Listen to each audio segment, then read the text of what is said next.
دین و دنیا روشن ہو دے وہ راستہ مولا۔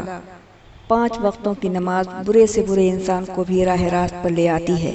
قرآن مجید کی تلاوت سے قلب کی سیاہی دور ہو جاتی ہے اور دل و دماغ منور ہو جاتا ہے۔ وضو جسم کی تمام بیماریوں کا خاتمہ کر ڈالتی ہے۔ اچھائیاں انسان کے اندر پناہ لیتی ہوں تو تمام برائیاں خود بخود مر جاتی ہیں۔ ایک گھر کی کہانی نے مجھے یہ سبق پڑھایا بھی اور لکھنے پر بھی مجبور کیا ہے۔ ایک ایسی کہانی میں لکھنے بیٹھی ہوں جس میں 2 سگے بھائیوں نے دشمنی کا کردار نبھایا ہے، اور یہ کہانی نادان بھائیوں کے سبق آموز بھی ہو سکتی ہے۔ اس کہانی کو دلچسپ نہ صحیح دردناک واقعات ضرور سمجھ سکتے ہیں۔ کہانی کی شروعات ایک غزل کے توسط سے ہوئی ہے، اور جس کہانی کو انجام تک پہنچانے سے پہلے اسی غزل کو پیش کرنے جا رہی ہوں۔ ہونٹوں پہ غزل کو زندگی کو لیے آئی ہے غزل، حسن سخن کی شوق سے انگڑائی ہے غزل، لفظوں کی خوشبوؤں میں ہے ڈوبا ہوا بدن، یوں ہی نہیں مزاج ہنر پائی ہے غزل، دل سے نکل کے دل میں سماتی ہے پیار سے، یعنی محبتوں کی پذیرائی ہے غزل، یادوں کی بہتی موج میں کاغذ کی ناؤ پر لے کر ہجوم میں درد چلی آئی ہے غزل، کیسی نکھار اس پہ چڑھی ہے یہ دیکھیے، ناز اب پرائی درد میں لہرائی ہے غزل۔ میری یہ پہلی غزل اخبار میں شائع ہوئی تھی، جسے پڑھنے کے بعد لوگوں کے فون بھی آنے لگے تھے۔ ہر کسی نے اس غزل کی تعریف کی تھی، اور ان میں ایک تعریف کرنے والے یہ بھی کہا تھا، غزل آپ کی پیاری ہے تو آپ بھی بہت پیاری ہوں گی۔ تو میں نے اس لڑکے کو جواب دیا، ہاں بھائی بہن اپنے بھائی کی نظر میں پیاری ہی لگتی ہے۔ میرا جواب سن کر لڑکے نے اپنی بات دوبارہ کہی، حقیقت میں بہن اس بھائی کی نظر میں آپ ہمیشہ پیاری ہی لگے گی۔ اس دن کے بعد اس لڑکے سے میری روز ہی بات ہوتی، اور اس لڑکے نے بھائی بہن کا رشتہ بھی قائم کر لیا تھا۔ ایک دن میں نے باتوں ہی باتوں میں اس لڑکے سے یہ بھی کہہ دیا، انسان کو صورت سے نہیں سیرت کا پیارا ہونا چاہیے، شکل بری ہو لیکن انسان کردار سے خوبصورت نظر آئے۔ میری ان باتوں کو سن کر اس لڑکے نے جو واقعہ سنایا، سن کر میرے تو رونگٹے کھڑے ہو گئے، اور میں یہ سوچنے لگی کہ کیا سگا بھائی بھی ایسا ہو سکتا ہے جس نے اپنے بڑے بھائی کا مقام پانے کے لیے اپنے بھائی کو ہی گونگا بنا دیا۔ وہ دونوں بھائی صرف 1 سال کے ہی چھوٹے بڑے تھے۔ جس لڑکے سے میری فون پہ بات ہو رہی تھی وہ بڑا بھائی اشفاق تھا۔ چھوٹے بھائی سے زیادہ خوبصورت تو نہیں تھا، بلکہ شکل وہ نہایت ہی بدصورت تھا، لیکن کردار سے اس کی شباہت خوبصورت نظر آ رہی تھی۔ اشفاق اپنے چھوٹے بھائی سے زیادہ لوگوں کے دل میں اپنی خوبصورت آواز سے جگہ بنا چکا تھا۔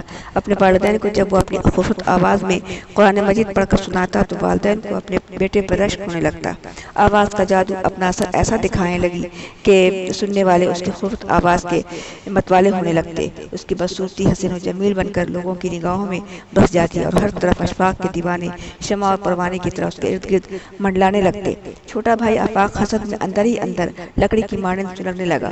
اس کی جلن حد سے زیادہ بڑھ گئی تھی۔ اسے اپنا مستقبل غبار بن کر ہواؤں میں اڑتا نظر آیا۔ آفاق نے اپنے بڑے بھائی اشفاق کے ساتھ دشمنی کرنے کی ترکیب بھی سوچ لی۔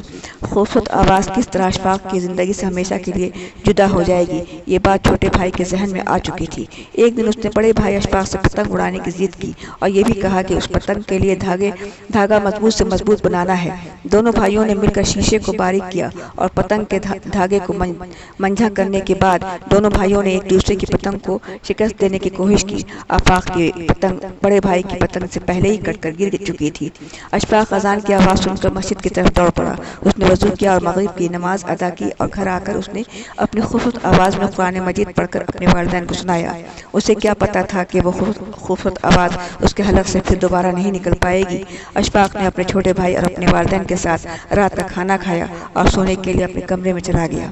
روز کی طرح دونوں بھائیوں کے لیے اس کی ماں نے 2 گلاس دودھ پہلے سے ہی رکھ دیا تھا۔ آفاق نے اپنا گلاس کا دودھ پی کر رکھ دیا، اور بڑے بھائی والے گلاس میں اس نے چپکے سے پتنگ والا باریک شیشے کو دودھ میں ملا دیا۔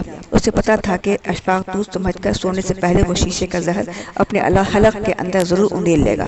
وہ زہر گلے کے اندر اترتے ہی اپنا زہریلا اثر دکھائے گا، اور ایسا ہی ہوا بھی۔ وہ شیشہ گلے کے اندر اترتے ہی اشفاق درد سے چیخنے اور تڑپنے لگا۔ اس کی تکلیف اتنی بڑھ گئی کہ اسے اسپتال میں داخل کرایا گیا۔ ڈاکٹر کو اپنی تکلیف بتانے کی آواز بھی وہ ہمیشہ کے لیے کھو بیٹھا تھا۔ اس بات کو ڈاکٹر نے بھی واضح کر ہی ڈالا کہ یہ دشمنی کسی نے اس طرح نبھائی ہے، لیکن کسی نے یہ اندازہ نہیں لگایا کہ آخر دشمنی کس نے نبھائی۔ دوسرے ہی دن دونوں بھائیوں کو قرآن مجید اپنے استاد کو سنانا تھا اور یہ ان دونوں کا آخری امتحان بھی تھا۔ اشفاق اس دن بہت زیادہ خوش تھا کہ آج وہ اپنے بھائی کو شکست دینے والا ہے۔ بڑے بھائی اشفاق تو اپنی آواز سے بھی محروم ہو چکا تھا، لیکن اسے اس بات کی خوشی تھی کہ آج اس کا چھوٹا بھائی امتحان میں اول آئے گا۔ وہ امتحان میں فیل ہو کر بھی اپنے چھوٹے بھائی کی کامیابی اور اپنی نظروں سے دیکھے گا۔ قدرت کا کرشمہ بھی عجب رنگ لاتا ہے۔ اچھے اور برے بندے کو اللہ پاک خوب پہچانتا ہے۔ برائی کرنے والوں کی جیت ہرگز اچھائیوں کو شکست نہیں دے سکتی۔ یہ بات واضح اس وقت ہوئی جب آفاق نے اپنے استاد کے سامنے قرآن مجید سنانے کی کوشش کی۔ وہ اپنی اس کوشش میں ناکام اس طرح ہوگا اس کے لیے زندگی کا نیا سبق تھا جسے وہ پڑھ کر سنا نہیں سکا۔ اس کی آواز گلے کے اندر بیٹھنے لگی۔ اس کی آواز کو یہ کیا ہو جا رہا ہے؟ وہ یہ کہہ کر زور زور سے چیخنے لگا، پاگلوں کی طرح اپنی آواز کے لیے تڑپنے لگا۔ اسے یہ بات سمجھ میں آ چکی تھی کہ وہ بھی بڑے بھائی کی طرح گونگا ہمیشہ کے لیے ہو چکا ہے، اور یہ بھی سمجھ چکا تھا کہ یہ دشمنی کسی انسان نے نہیں نبھائی ہے، بلکہ یہ اللہ پاک کی طرف سے اس کے جرم کی سزا ہے۔ اللہ پاک نے اسے برائی کا انجام دکھا کر آئندہ کے لیے خبردار کیا ہے۔ آفاق کی آنکھیں کھل چکی تھی۔ اسے اپنے بڑے بھائی کے درد کا احساس ہونے لگا اور اس کی آنکھیں آنسوؤں سے بھیگنے لگی۔ اشفاق اس کی بے بسی کو دور کھڑا دیکھ رہا تھا اور محسوس بھی کر رہا تھا۔ اس نے اپنے چھوٹے بھائی کو اشاروں میں سمجھایا، بھائی تو اس امتحان میں ضرور اول آئے گا، میں تجھے فیل ہونے نہیں دوں گا۔ اور اس نے بے خودی کے عالم میں آفاق کی جگہ بیٹھ گیا اور اپنے استادوں کو قرآن مجید پڑھ کر سنایا۔ اسے یہ بھی پتہ نہیں چل سکا تھا کہ اللہ پاک نے اس کی آواز واپس کر دی ہے اور اس کی نیکیوں کا صلہ اس کی خوبصورت آواز واپس کر کے اللہ پاک نے دے دیا ہے۔ اس کے استاد نے جب اس کی پیٹھ پر تھپا کر شاباشی دی تو وہ اچانک چونک پڑا اور یہ کہنے لگا، میں نے نہیں، میرے چھوٹے بھائی نے قرآن مجید پڑھ کر سنایا ہے۔ اور اسی بات نے آفاق کے ذہن کو جھنجھوڑ کر رکھ دیا۔ اس نے اپنے بڑے بھائی کو اپنی زبان سے تو کچھ نہیں کہہ سکا بلکہ لکھ کر دیا، مجھے معاف کر دو بھائی، میں نے تمہارے ساتھ جو سلوک کیا اس کی سزا مجھے مل چکی ہے۔